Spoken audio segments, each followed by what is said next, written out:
በርካታ የዓለም ሕዝብ ባያውቃቸውም ምን ልስራ ያለ ሀብታም መንግስት አላቸው። በከተማቸው ውስጥ የሚገነቧቸው መንገዶችም በርካታ የዓለም ሕዝብ ባያውቃቸውም ምን ልስራ ያለ ሀብታም መንግስት አላቸው። በከተማቸው ውስጥ የሚገነቧቸው መንገዶችም ለዓለም ያልታዩና ቅንጦች ናቸው። ህንፃዎቻቸውና መኪኖቻቸው በመንግስት ትዕዛዝ ነጭ ሆኖ የሚገነቡ ሲሆን ህንፃዎቹ ነጭ ለማድረግ የሚጠቀሙባቸው ማቴሪያል ማርብል ድንጋዮችንም ከጣሊያን በግዢ የሚገቡ ናቸው። ቢሆንም በርካታ ህንፃዎችን በማርብል ድንጋይ በመገንባት ከራሷ ከጣሊያን በልጠው በዓለም ድንቃድንቅ መዝገብ ላይ መመዝገብ የቻሉ ናቸው። በከተማቸው ይህ ብቻ ሳይሆን ሌሎች የኪነ ህንፃ ውጤቶችም በዓለም ድንቃድንቅ መዝገብ ላይ ሰፍረዋል። በከተማቸው ውስጥም ውሻ የሚባል እንስሳ አይገባም። ብዙ ቅንጡ የሆኑ ከተሞች ብቻቸውን ሰው አልባ ሆነው የሚታዩና ያለ ሰው በመንግስት የተገነቡ ናቸው። ለመሆኑ ይቺ ዓለምን እያስገረመች ያለች ድንቅ ሀገር ማናት የሚለውን አብረን እንቃኛለን።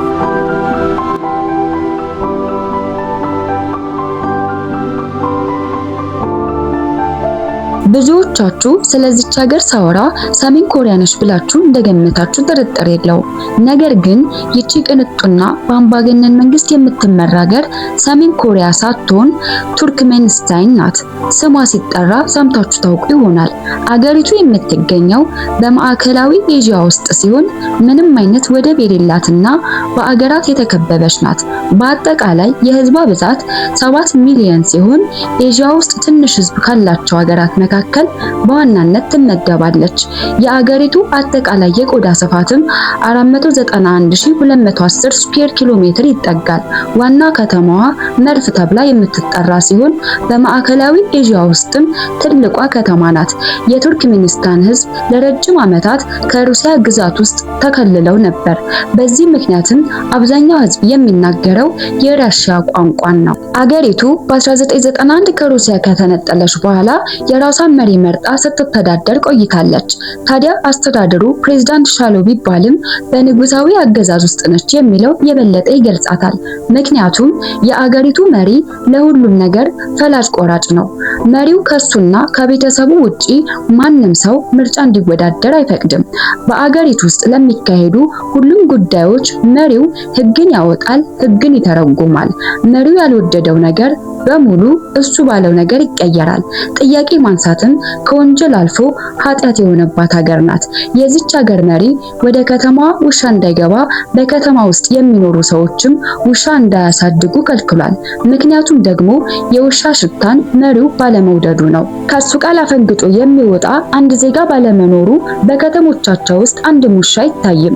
ቱሪስቶችም ጭምር ውሻ ይዘው ከተማ ውስጥ መግባት አይፈቀድላቸውም።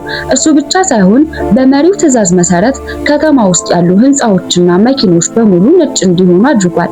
በዚህ ምክንያትም ወደ ከተማው ስትገቡ የምታዩት ነገር በሙሉ ነጭ ነው። በአገሪቱ ውስጥም አንዳንድ ግሪን መኪኖች በስተቀር ሁሉም ነጭ ናቸው። በዚህም የአገሪቱ ዜጎች ከነጭ መኪና ውጭ አያውቁም። ይህንን ትዕዛዝ ተላልፎ የሚገኝ ሰውም ኃይለኛ ቅጣት ይጠብቀዋል። ይቺ ሀገር ህንፃዎቿን ነጭ የምትቀባው እንደሌላው በቀለም አይደለም፣ እንዲያውም ውዱን ማርብል ድንጋይ በመጠቀም ነው። አገሪቱ ማርብል ድንጋይ የሌላት በመሆኑ ሁሉንም ማርብል ድንጋዮች ከጣሊያን ታስገባለች። ለዚህም ደግሞ በህንፃዎቿ ላይ በማርብል ብቻ 100 ሚሊዮን ዶላሮችን ታፈሳለች። ዓለም ላይም በርካታ ህንፃዎችን በማርብል በመሸፈን ተብላ ከጣሊያን በመብለጥ በድንቃድንቅ መዝገብ ላይ ሰፍራለች።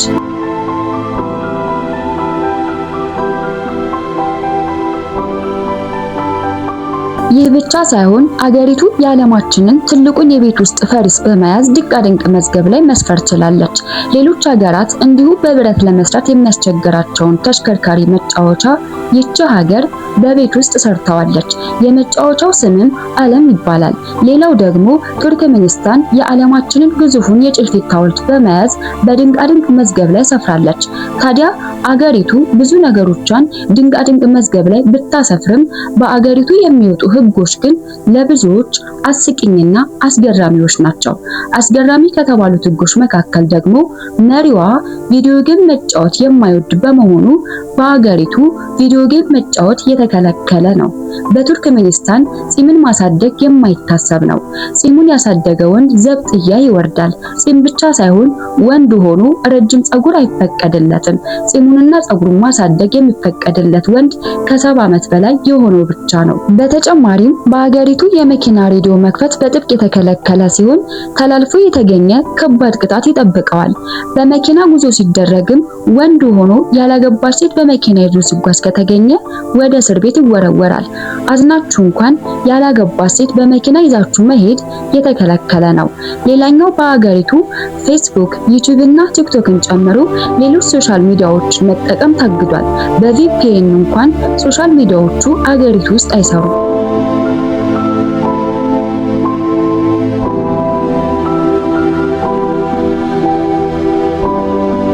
ብዙዎችን ያስገረመው የዚች ሀገር ሕግ ደግሞ በአገሪቱ እንደ ሕዝብ የሚቆጠረው ያገባ ብቻ ነው። እስካላገባችሁ ድረስ እንደ ዜጋ አትቆጠሩም።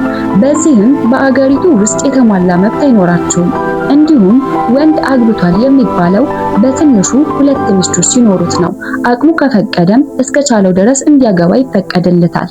የአገሪቱ መሪ የሳምንቱን ቀናቶች ማለትም ሰኞ፣ ማክሰኞ የሚለውን ስያሜ በመለወጥ በራሱ ቤተሰቦች ስም አድርጎታል። በአገሪቱ ሴቶች 40 ዓመት ካልሞላቸው በስተቀር መኪና መንዳትም ሆነ መንጃ ፍቃድ ማውጣት አይፈቀድላቸውም።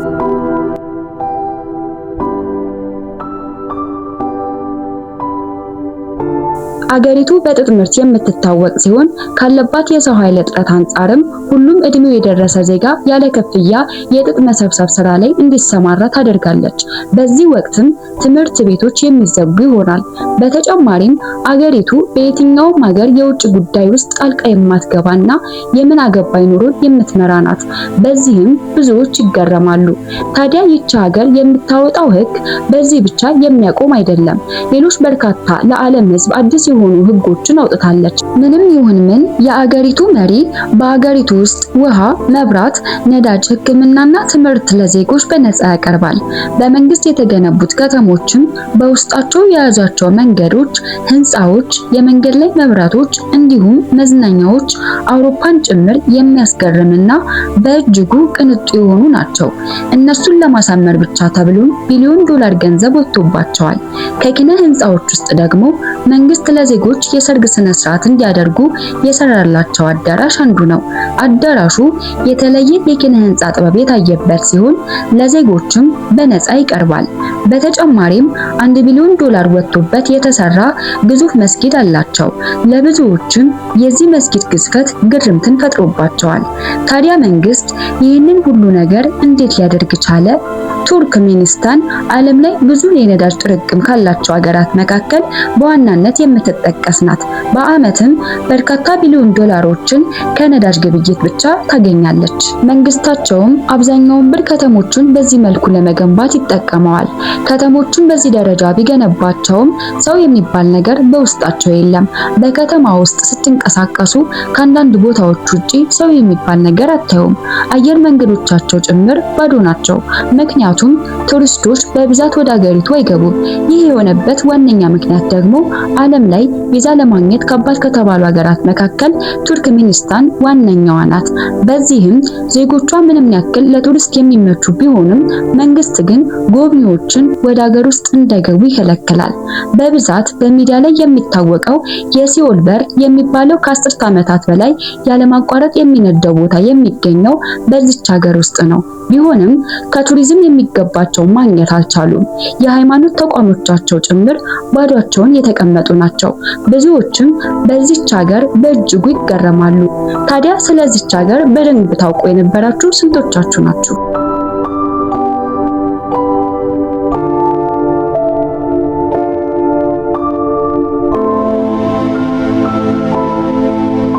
ውድ የአልፋ ሚዲያ ቤተሰቦች የዛሬው የሀገር ቅኝታችን ይህንን ይመስላል። አብራችሁን ስለቆያችሁ እናመሰግናለን።